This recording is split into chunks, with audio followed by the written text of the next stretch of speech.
Pai Santo, no nome do Teu Filho, obrigado por este momento e pelo privilégio que é poder, primeiramente, chamá-lo de Pai. E isso só foi possível porque o Senhor nos amou e deu o Seu Filho primogênito para vir até nós e nos dar uma nova vida. E não há palavras para descrever a alegria que é poder Te louvar com os irmãos. Senhor, e ao abrirmos a Sua palavra, jamais vai ser demais reconhecer que não há argumentos humanos que possam convencer quem quer que seja. Tua palavra diz que a revelação do que Cristo fez vem única e exclusivamente pela proclamação da Tua palavra, mediante o Teu Espírito Santo, que nos convence do nosso pecado, nos convence da justiça manifesta em Cristo e do juízo de que cada um que está aqui hoje, um dia vai estar diante do Senhor. Por isso eu quero Te pedir, no nome dEle, do nosso Senhor Jesus, revela Cristo, revela a obra dEle, feita por cada um aqui, por misericórdia, Pai. Revela que o Senhor Jesus, na Sua morte na cruz, crucificou-nos, nos deu uma nova vida, vida com significado, vida com esperança real. Eu Te peço, fala conosco pela Tua palavra, que é viva e eficaz, nós cremos, no nome dEle. Amém. Nós estamos estudando um livro de Romanos. Até anotei para não esquecer. Ontem a Carla estava tocando no acampamento de mulheres, e ontem eu e o Del e a Amá, nós assistimos esse filme, A Bíblia no Início. É uma produção bastante antiga, e eu queria recomendar a vocês, pais, de assistir com as crianças. É maravilhoso. Fala do início da criação até Abraão, no momento do sacrifício que ele ia fazer em Isaac. Que oportunidade, como foi gostoso. 3 horas de filme. Tem que ser acima dos 7, 8 anos para assistir. Mas que gostoso poder falar de Cristo.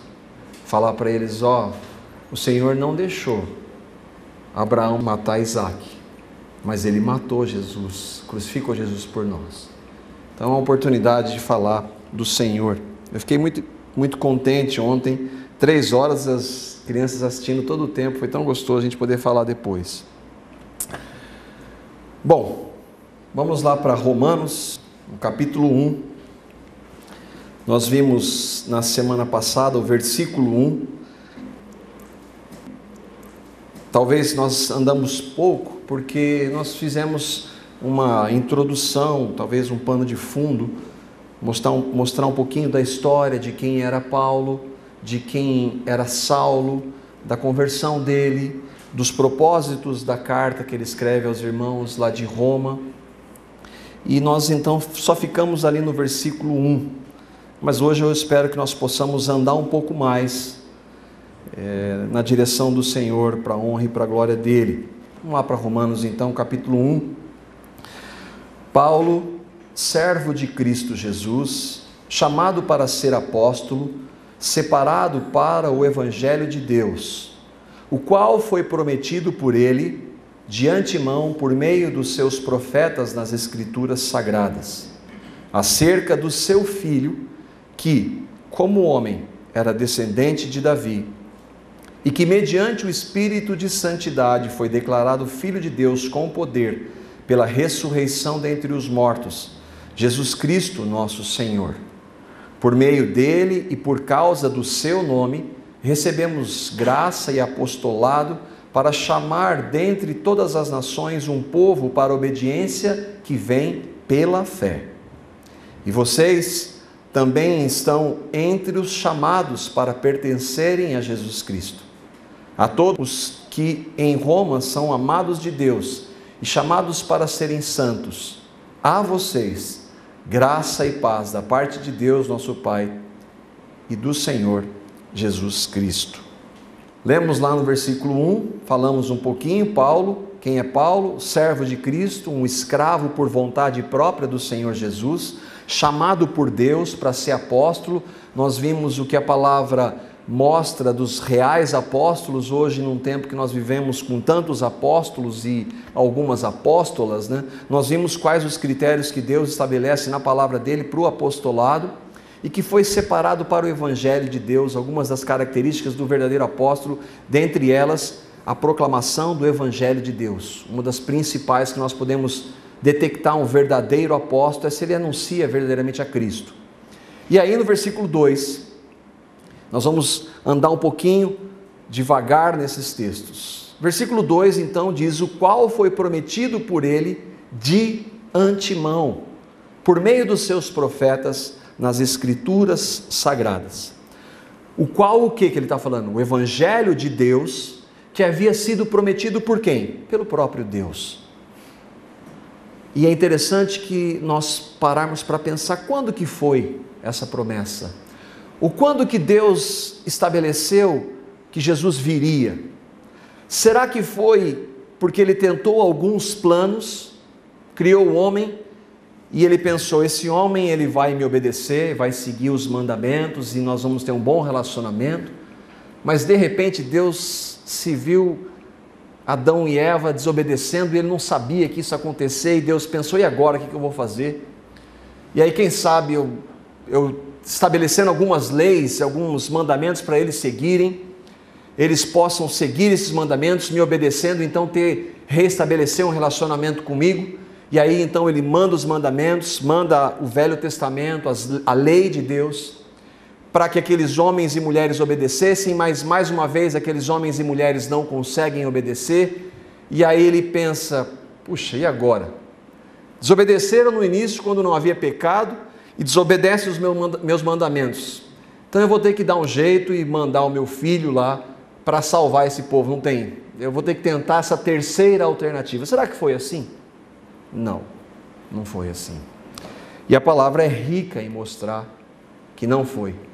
Às vezes a gente pensa que Deus tinha um plano, não deu certo, ele tentou algumas outras alternativas, mas a palavra não permite que nós pensemos assim em hipótese alguma. Por isso então que ele foi prometido por Deus, o evangelho de Deus, que é Cristo crucificado, foi prometido por ele de antemão ou antes. Quanto tempo antes?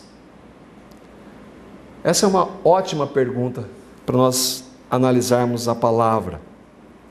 E a gente vai para o texto de 1 Pedro, para ver um dos apóstolos. Há vários outros textos, nós obviamente não vamos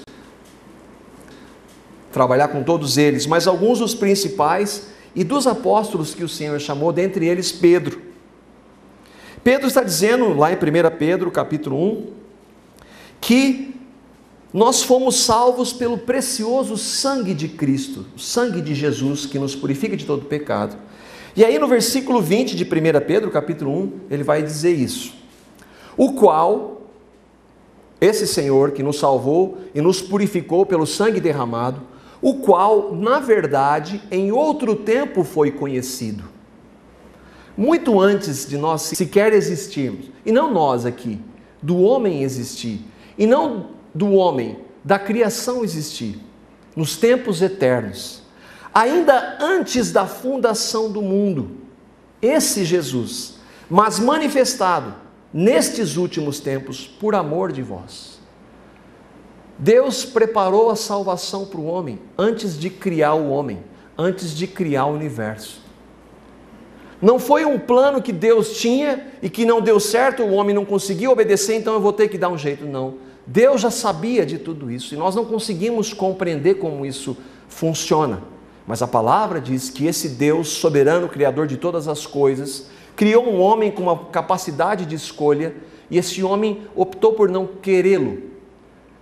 Mas porque ele já sabia disso, ele já providencia um meio para que esse homem se volte para ele pelos méritos únicos e exclusivos de Cristo. Antes da fundação do mundo, o apóstolo Pedro diz isso. E João? Será que o apóstolo João, o evangelista, tem algo a dizer sobre essa realidade de quanto tempo antes? Nós vimos que de antemão ele foi prometido. Quanto tempo antes? Em Apocalipse, capítulo 13, versículo 8. João está dizendo aqui nesse momento, esse capítulo 13, sobre um dia, um momento na história que vai vir um anticristo. Um líder que vai enganar muitas pessoas. Vai usar muitos sinais e prodígios através de um outro homem, um outro líder chamado falso profeta. E ele vai enganar muitas pessoas. E João faz uma menção falando desse homem, revelação dos próprios Senhor Jesus para ele. Ele fala lá no versículo 8, que é o texto que nós vamos ler. E adoraram porque vai ser construída uma imagem, nós não sabemos exatamente como isso vai acontecer, deste líder, deste anticristo que vai ser adorado em todo o mundo. Adoraram todos os que habitam sobre a terra. Um momento na história que todo ser humano vai reverenciar o anticristo, um líder mandado e que vai ser possuído pelo próprio diabo, a palavra diz em Apocalipse capítulo 13. Adoraram esta imagem quem? Estes cujos nomes não estão escritos no livro da vida. Quando eu e você cremos em Cristo, no momento que nós nascemos de novo, cremos na nossa morte e ressurreição com Cristo, cremos no que Ele fez por nós, o nosso nome é escrito no livro da vida, para jamais ser apagado. Estes que adoraram essa imagem, que vão adorar essa imagem, não têm os seus nomes escritos no livro da vida de quem? Do Cordeiro. Que Cordeiro? O Senhor Jesus. Do Cordeiro que foi morto desde a fundação do mundo.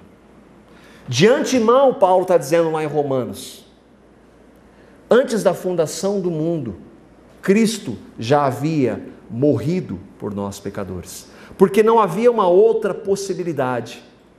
Não foi Deus tentou uma outra alternativa, não. Deus é soberano, Deus é o Criador de todas as coisas, sabe de todas as coisas, determina a história. E Ele determinou o Filho dele para vir para nos salvar antes da fundação do mundo. Nós não sabemos como se dá, por isso que nós, quando oramos, e eu orei aqui no início, Senhor, eu não tenho capacidade de revelar Cristo.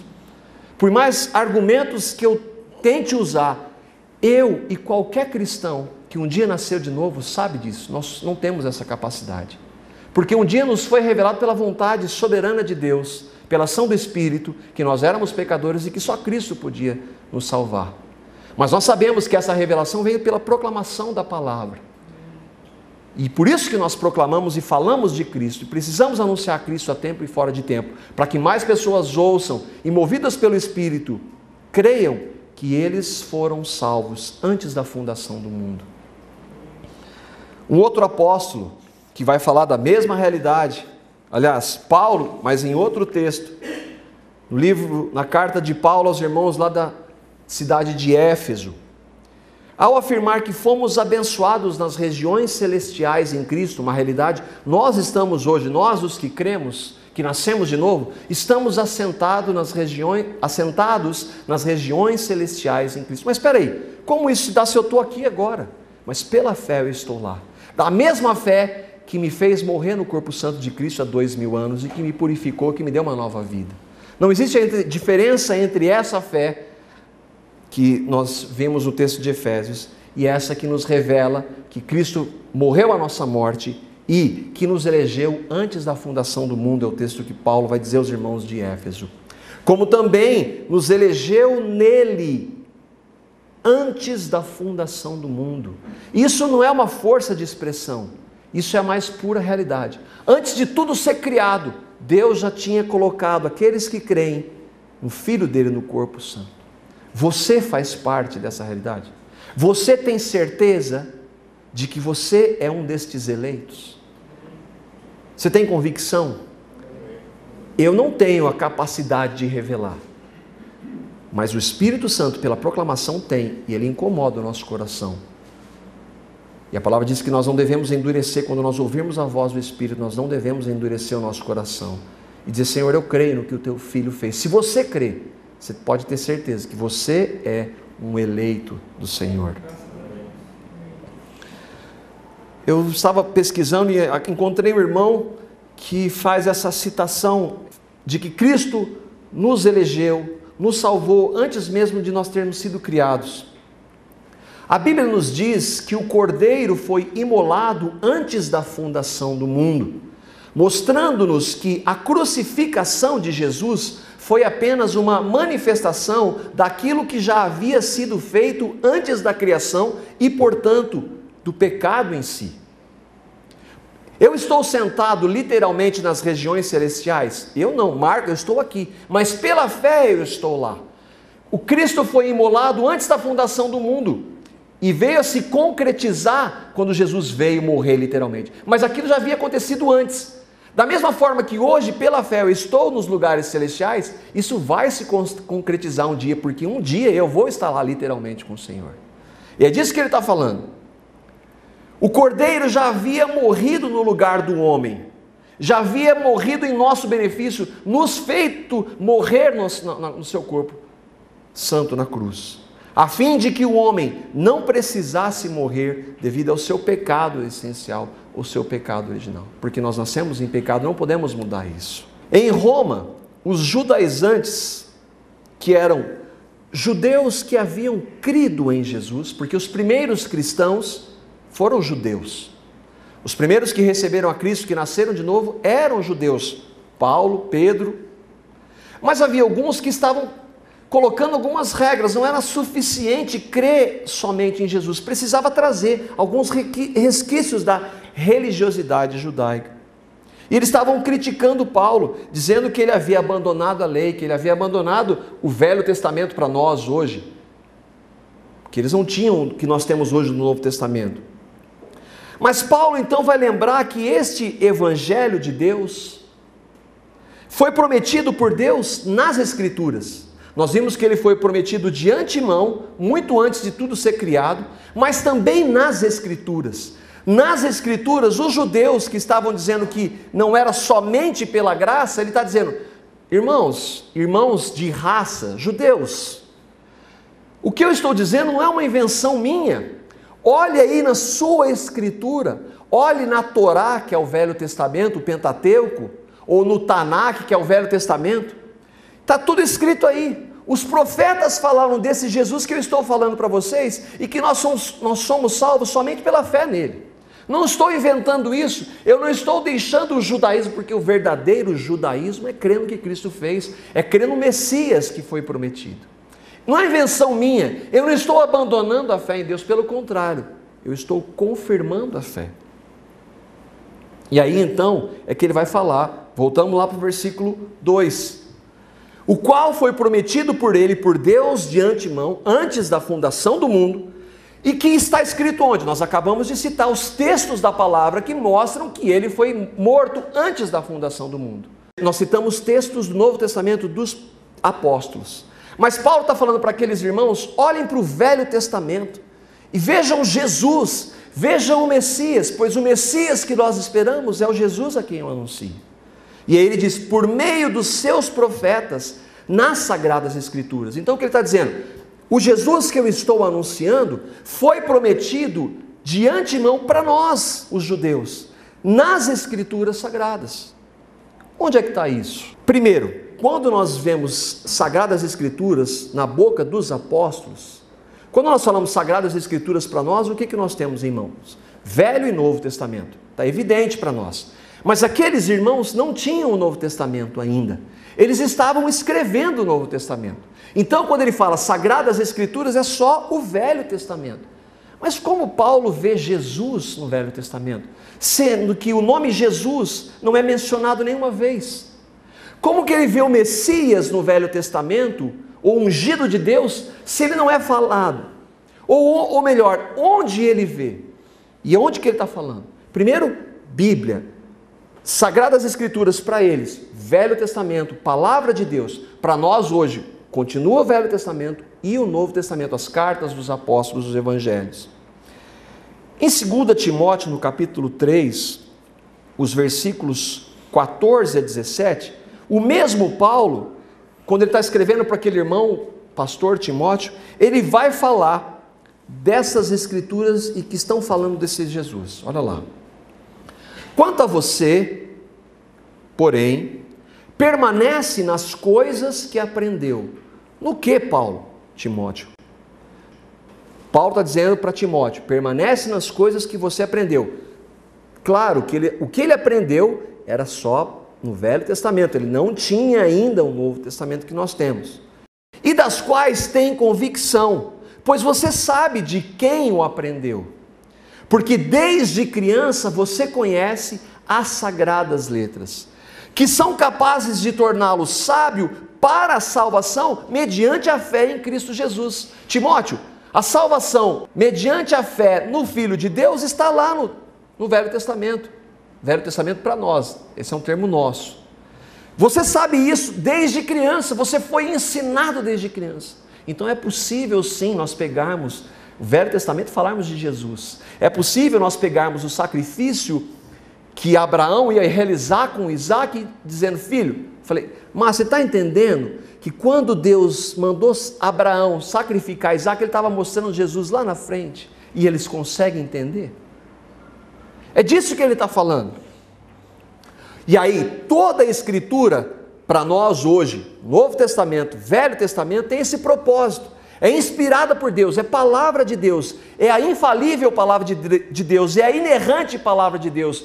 Não quer dizer que pelo fato de eu não entender alguns pontos da palavra, algumas verdades da palavra, ela deixa de ser inerrante palavra de Deus. Eu não posso colocar que Deus é um Deus, que Ele não é infalível pela minha falta de capacidade de compreender tudo. Eu tenho que me colocar no meu lugar e deixar Deus no lugar dele, dizer que o que ele escreveu, se eu não conseguir, ou se parece contradição, sou eu que não entendo, e não Deus que não revelou a palavra dele, porque a palavra dele é inspirada por Deus, escrita por homens, pecadores como nós, mas inspirada por Deus, dirigida por Deus, por isso ela é a palavra de Deus, e a nossa regra de fé e de prática. Toda a Escritura é inspirada por Deus e útil para o ensino, para a repreensão, para a correção e para a instrução na justiça, para que o homem de Deus seja apto e plenamente preparado para toda boa obra. E no Novo Testamento? Vamos ler agora o texto de Lucas, o Evangelho de Lucas, e o Flávio fez um estudo aqui sobre, no caminho de Emaús, Jesus se manifesta aos discípulos, e Jesus, eu estava lendo um comentário do Martin Lloyd Jones, o homem de Deus, e ele ficou pensando, já pensou que maravilha você ouvir de Jesus, ele mostrando ele no Velho Testamento? Porque é isso que acontece ali no caminho de Emaús. Lucas 24, 25, 27. Ele, Jesus, aqui o que acontece? Havia acabado de acontecer a ressurreição. Os discípulos estavam na expectativa, e agora? Jesus morreu. Será que nós temos esperança? E Jesus aparece para aqueles discípulos que estão naquele caminho, e que o Flávio até trouxe um dado interessante, de mais ou menos 13 quilômetros de caminhada. E Jesus aparece para eles e vai conversar com eles. Eles não sabem quem é Jesus, eles não percebem até aquele momento.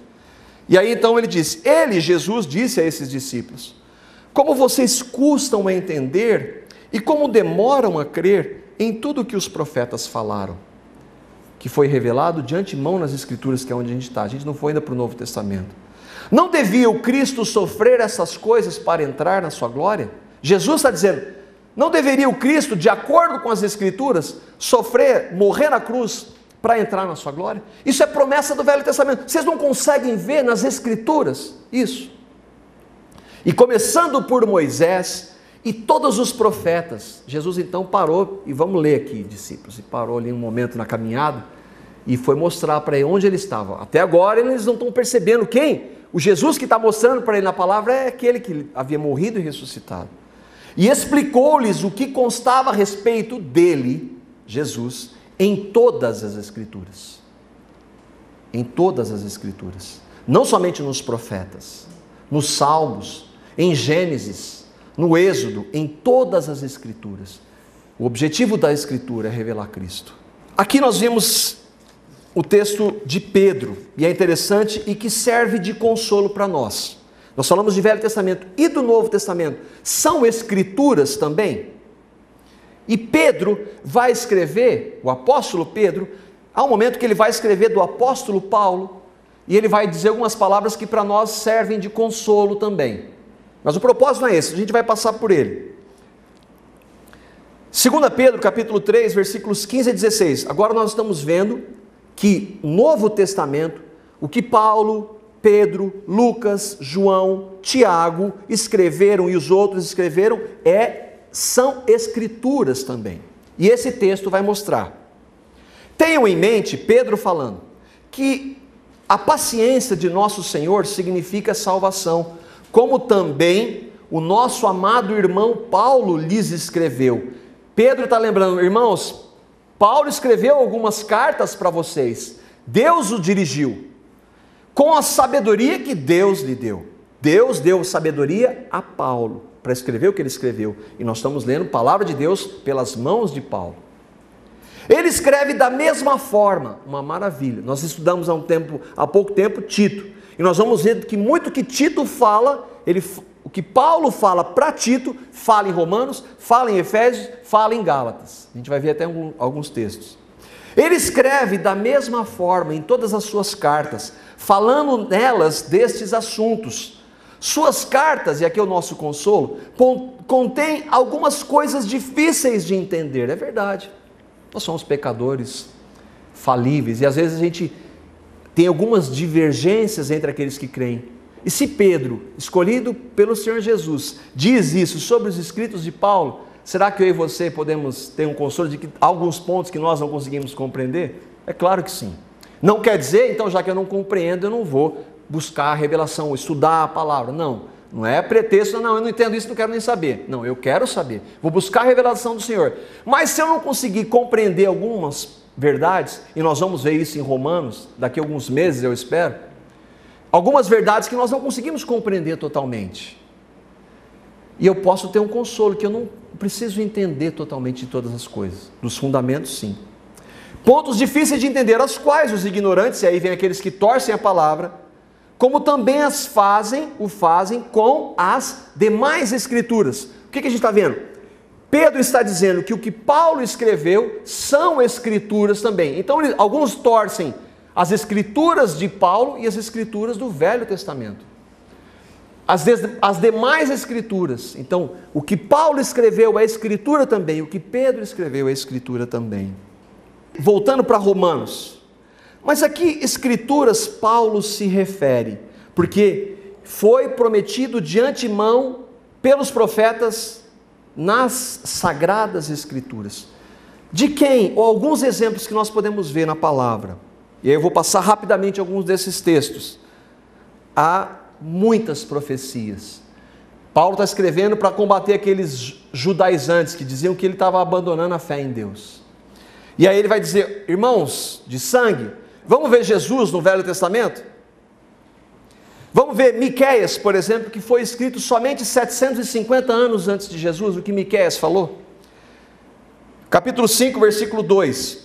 E tu, Belém Efrata, posto que pequena entre os milhares de Judá, de ti me sairá o que governará, Cristo, em Israel, e cujas saídas são desde os tempos antigos, desde os dias da eternidade. Miqueias, 750 anos antes de Jesus, estava anunciando que ele nasceria lá naquela cidadezinha. Isaías, um pouco mais recente, 700 anos antes de Cristo. A Karen leu um texto que quer mais claro, não precisava de nenhum outro, quer mais claro que Isaías 53, versículos 1, e todo o capítulo 53 falando de Jesus. Mas ele, e aqui eu peguei só o versículo 5, ele, Isaías escrevendo 700 anos antes de Cristo, ele, Cristo, foi traspassado por causa das nossas transgressões, foi esmagado por causa das nossas iniquidades, o castigo que nos traz a paz estava sobre ele, e ele, o Cristo, que Isaías não sabia que se chamaria Jesus, mas é o ungido que ele está anunciando, ele vai morrer a nossa morte, e pelas suas feridas, pelas feridas de Cristo nós somos sarados. A palavra diz que não foi pelo sangue derramado nós somos purificados de todos os nossos pecados, é o que Isaías está dizendo aqui, sem saber que ele seria Jesus, o nome dele seria Jesus. Daniel, o Apocalipse do Velho Testamento, 500 anos antes de Jesus. Aqui Daniel está fazendo uma profecia dos tempos do fim, muito interessante, e não dá para detalhar, mas um texto maravilhoso. Ele está dizendo, saiba e entende, aqui é um anjo, porque Daniel estava em oração pelo povo de Jerusalém, um anjo se manifesta e diz, Daniel, saiba e entende que a partir da promulgação do decreto que manda restaurar e reconstruir Jerusalém. Aí ele vai para um outro profeta. Até que o ungido, nós vimos na semana passada, Cristo é Messias, ungido. O líder venha, haverá 7 semanas e 62 semanas. Depois das 62 semanas, o ungido Cristo será morto e já não haverá lugar para ele. Nós vamos entrando no detalhe aqui, mas está mostrando, Daniel vai falar desse Jesus que viria. Quando nós mencionamos a palavra profecia, o que vem dentro do contexto da igreja evangélica hoje? O que vem à nossa mente? Eu tenho uma profecia para você.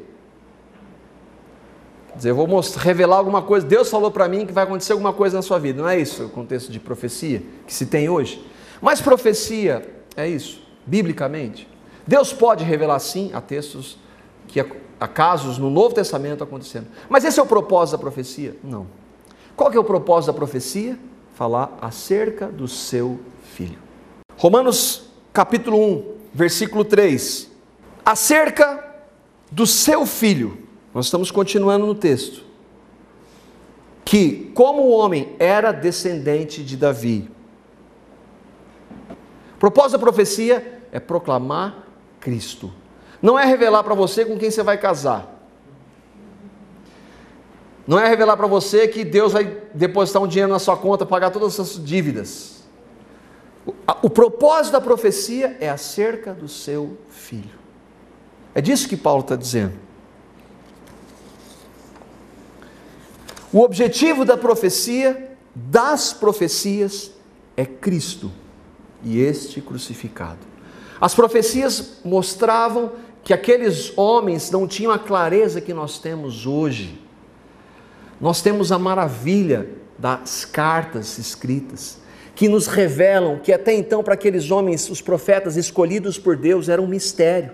Mas para nós esse mistério foi revelado de maneira clara na pessoa de Cristo. Totalmente no sacrifício dele. Hoje nós podemos saber que ainda que nós sejamos pecadores, não possamos mudar o nosso estado de pecado, através do que Cristo fez, morrendo há 2000 anos na cruz, a nossa morte, nós podemos ter um acesso a ele. Acerca do seu filho, o filho de Deus, que como homem, uma verdade central da palavra, Jesus é Deus encarnado, e uma verdade que a religião falsa vai negar, que vai dizer que Deus não se manifestou em carne.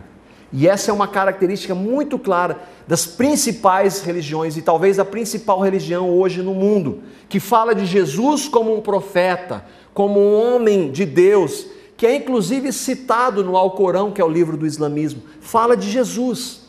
Mas dizer que Jesus morreu numa cruz e que ele é Deus, de maneira nenhuma. E se disser isso, em alguns países hoje, irmãos que creem nessa verdade morrem por essa verdade. A gente não tem noção do que é isso. Mas existem hoje irmãos que professam: eu creio em Jesus, o Filho de Deus, o Deus encarnado, e por causa dessa profissão, morrem. E isso vai acontecer no final. O anticristo vai se manifestar, e uma das manifestações é contra aqueles que professam a Cristo como Deus encarnado. Ou, esse texto, outras versões, vai dizer acerca do seu filho que, segundo a carne, ou como homem, a manifestação de Jesus na pessoa, no homem como nós, um homem sujeito às mesmas coisas. E aí é uma das maravilhas que eu gostaria de a gente poder ver em Hebreus capítulo 2, os versículos 17 a 18. Por que era importante Deus tomar a forma de homem, e de homem aí de um ser humano? Por quê? Esse texto é maravilhoso, de Hebreus capítulo 2, uma das verdades do porquê Jesus ter vindo e tomado a nossa forma, o Deus criador do universo que se tornou bebê. Por esta razão, era necessário que ele, Jesus, se tornasse semelhante aos seus irmãos. Olha que maravilha! Jesus é o meu irmão mais velho. Se você crê no Senhor Jesus, ele é o teu irmão mais velho.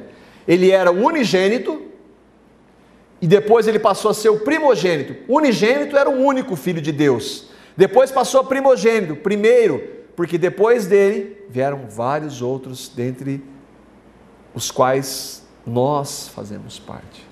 Jesus é o meu irmão mais velho, é o meu Senhor, é o meu Salvador, mas é o meu irmão. Se tornasse semelhante a irmãos, na mesma realidade, em tudo que nós passamos aqui, Deus não sabe do que eu estou passando, Deus não está sentindo na pele o que eu passo. A gente não pode dizer isso, porque Deus se fez homem para se tornar sumo sacerdote, misericordioso. Por quê? Porque nós precisamos das misericórdias dele a todo dia. Por isso que elas se renovam a cada manhã. A cada manhã, Senhor, tem misericórdia dos meus pecados. E o Senhor Jesus vai dizer: eu sei, filho, o que você está passando. Eu tenho misericórdia. E eu sou fiel com relação a Deus, a fazer a propiciação pelos pecados do povo. Por quê? Porque no Velho Testamento havia o sacerdote que fazia regularmente os sacrifícios para perdão dos pecados, inclusive dele. Jesus vem sem pecado e faz o sacrifício uma única vez por nós. Porque tendo em vista o que ele mesmo sofreu quando tentado, e a tentação não é pecado, então o que nós podemos ver aqui? Quando nós somos tentados, nós podemos recorrer ao nosso braço? Não. Porque se eu tentar na minha força, eu não consigo.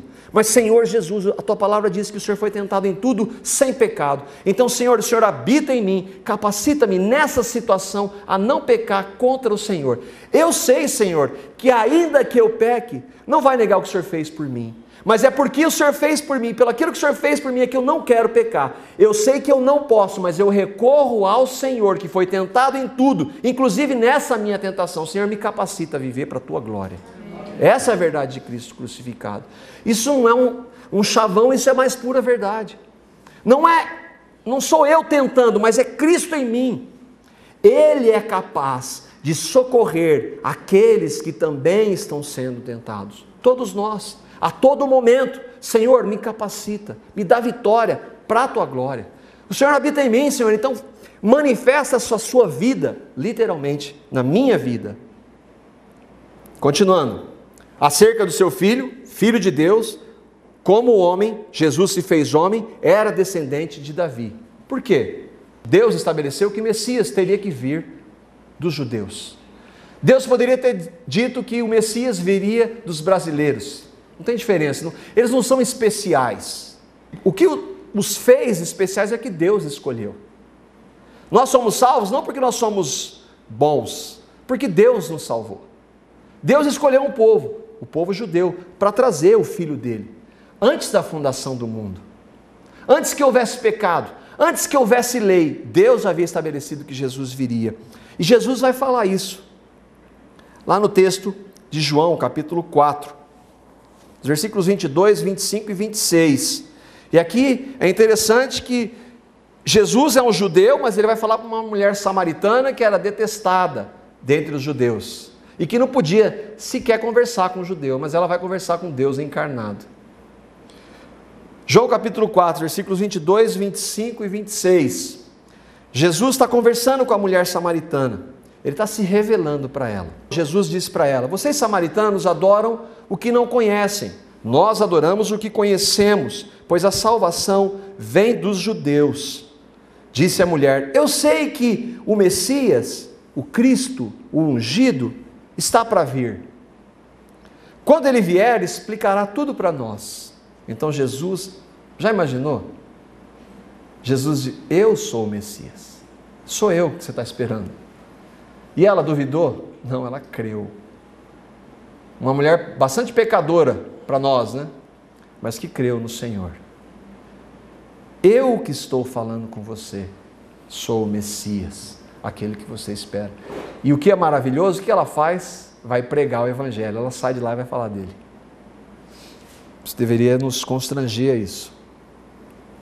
Continuando, versículo 4, Romanos capítulo 1. E que mediante o Espírito de Santidade foi declarado Filho de Deus com poder, pela sua ressurreição dentre os mortos, Jesus Cristo, nosso Senhor. Ele não é somente o descendente de Davi, o filho do homem, mas o Filho de Deus. Que mediante o Espírito de Santidade, o Senhor Deus encarnado, por isso então sem pecado, porque Ele é santo, separado do pecado. E por isso que nós, nele, podemos ter vitória sobre o pecado. E por isso que não podemos andar em pecado, porque Ele veio, Ele é o Cordeiro de Deus que tira o pecado do mundo e que nos capacita a viver para a glória dEle, sem pecado, separado. O Espírito de Santidade, não o Espírito Santo aqui, mas o Senhor Jesus. Ele é, aqui nós vimos, o Senhor, Jesus Cristo nosso Senhor. No Império Romano, ninguém podia chamar um outro líder de Senhor, a não ser César. E se chamasse, morria. De que forma? Vocês assistiram um gladiador? É aquilo lá. Morriam, eram lançados para leões comer, para divertir o povo.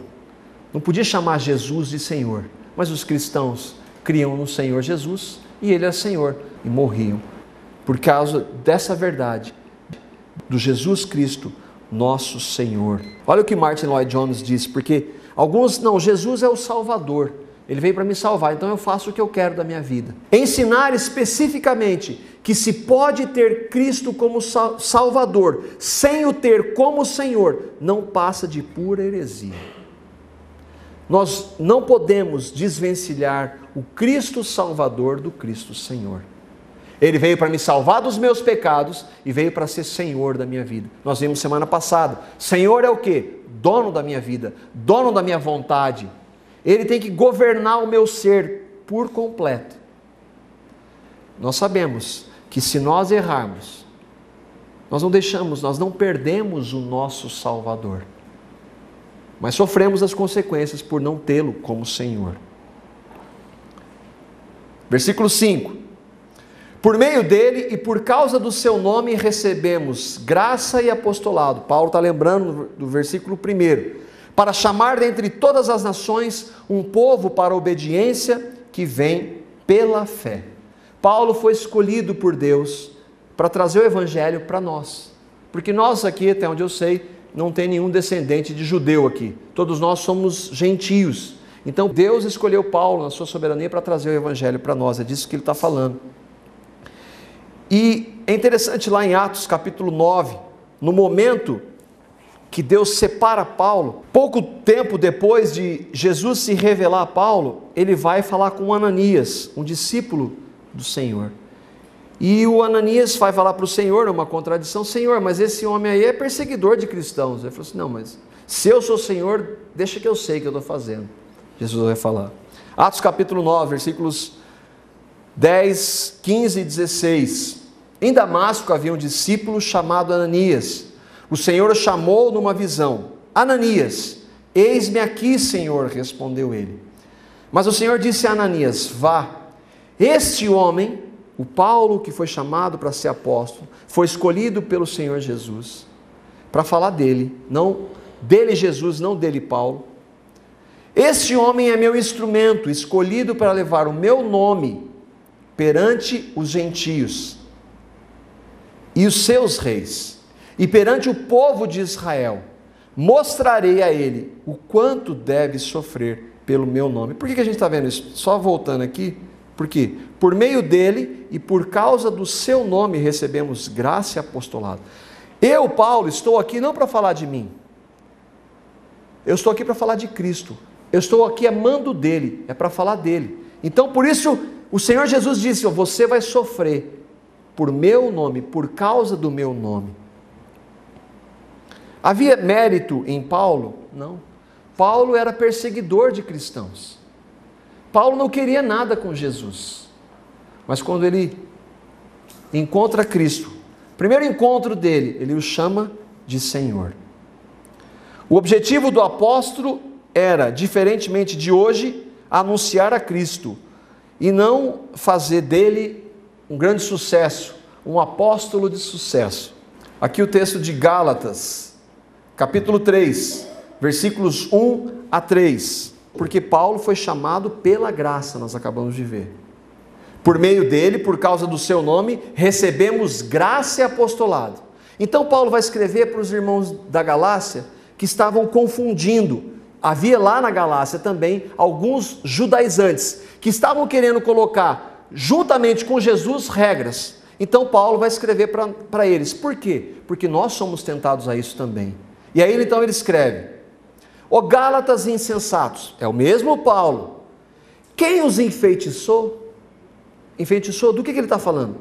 Não foi diante dos seus olhos que Jesus Cristo foi exposto como crucificado? Aí entra o feitiço. Gostaria de saber apenas uma coisa: foi pela prática da lei que vocês receberam o Espírito ou pela fé naquilo que ouviram? Vocês receberam a Cristo pelos méritos dele, única e exclusivamente por terem crido no que ele fez, ou porque vocês obedeciam a Cristo pelas obras da lei? É óbvio que a resposta é pela fé, mas havia alguém enfeitiçando aqueles irmãos. Então ele diz: vocês estão sendo enganados. Será que vocês são tão insensatos ou tolos? Tendo começado pelo Espírito, querem agora se aperfeiçoar pelo esforço próprio? E aí nós voltamos para o texto de Hebreus. Quando nós somos tentados, eu creio em Cristo, nasci de novo sim. Agora então, quem começou? Jesus. A Bíblia diz assim, que aquele que começou uma boa obra, ele para no começo e deixa que eu continue. Não. Ele começou e ele é fiel para aperfeiçoá-la. Então, sou eu que faço quando Cristo vem? Não. Cristo faz através de mim. Se eu não obedecer, sou eu. Se eu obedecer, é Cristo em mim. É disso que ele está falando. Então, vocês creram, justificados pela fé, e agora estão tentando se aperfeiçoar no seu próprio esforço. Não, não é disso. Por isso que ele foi chamado pela graça para o apostolado. E vocês também, versículo 6, Romanos 1. E vocês também estão entre os chamados para pertencerem a Jesus Cristo. Versículo 7, a todos os que em Roma são amados de Deus e chamados para serem santos, a vocês, graça e paz da parte de Deus nosso Pai e de nosso Senhor Jesus Cristo. Nós falamos no início que os escritos de Paulo são palavra de Deus. Conquanto o objetivo primeiro dele era a carta àqueles irmãos de Roma, essa carta serve para nós também ou não? Não é uma carta para nós? E aí será que nós não podemos considerar que nós, aqui de Londrina, aqueles que cremos verdadeiramente em Cristo, somos amados de Deus e fomos chamados por essa graça para sermos santos? Nós somos chamados para ser apóstolos, não esses apóstolos aí, mas o apóstolo no sentido da palavra do enviado. Cada um de nós que crê no Senhor foi enviado para falar desse Senhor.